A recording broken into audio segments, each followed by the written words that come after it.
have noisy conversations.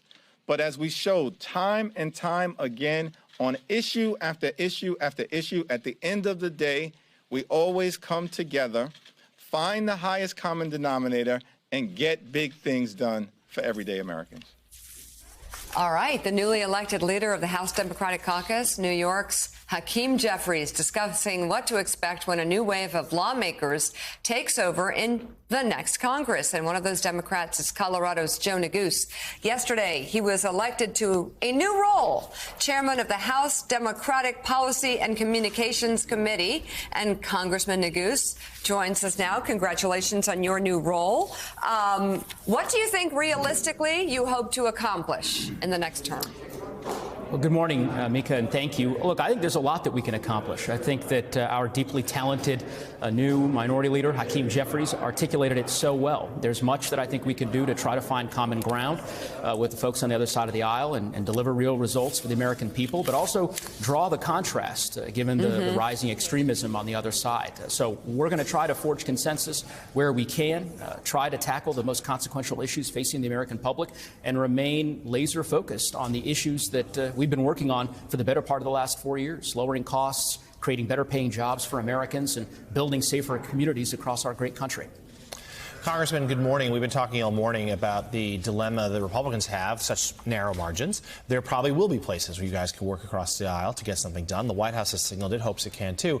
But there are some real extremists, the Marjorie Taylor Greenes of the world, who are coming to positions of real prominence now in the GOP, which will soon be in control of Congress. How do you deal with them? How do you navigate that dynamic?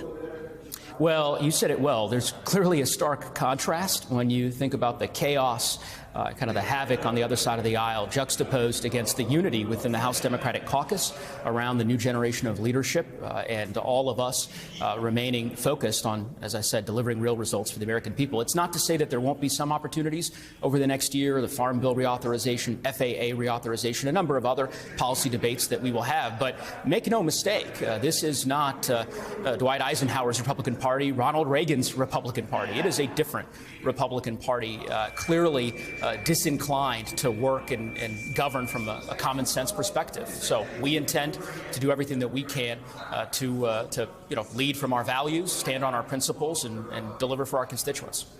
Jen. Congressman, it's Jennifer Palmieri. Good to see you. Your job is to sort of keep people focused on policy, provide good messaging for that, what they're supposed to do. I was looking at the wrong camera, Frank. There you go. Sorry about that. Keep them focused on policy. But I'm wondering, you just lost the House. In the caucus, what is the mood? Is the mood, are people feeling, is it going to be hard to motivate people to get behind these policy initiatives? Are going to be difficult to enact? Or are you feeling that people are somehow inspired after the midterms?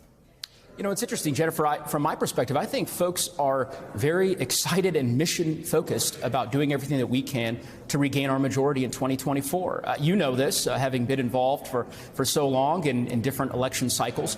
This last election was outside the norm. We ultimately defied historic norms and outperformed the expectation of virtually every pundit in the United States by keeping the Senate in Democratic hands. And of course, the majority on the Republican side is razor thin, far smaller than any pundit or prognosticator had predicted. And I think that is in large part because of the record of accomplishments under President Biden, the way in which we delivered results for the American people, the people over politics message frame that we developed, and the incredible candidates and members in the House Democratic Caucus, some of the most phenomenally talented leaders in our country, people like Mikey Sherrill, who you had on your program just a few minutes ago, our new congressman from New York, Pat Ryan, or Mary Peltola in Alaska.